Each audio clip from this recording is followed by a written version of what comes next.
எந்த பெண்ணிலும் இல்லாத ஒன்று ஏதோ அது ஏதோ அடி ஏதோ உன்னிடம் இருக்கிறது.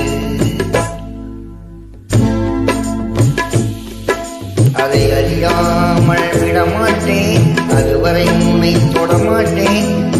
எந்த பெண்ணிலும் இல்லாத ஒன்று ஏதோ அது ஏதோ அடி ஏதோ உன்னிடம் இருக்கிறது.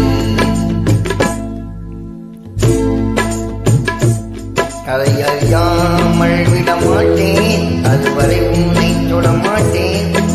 எந்த பெண்ணிலும் இல்லாத ஒன்று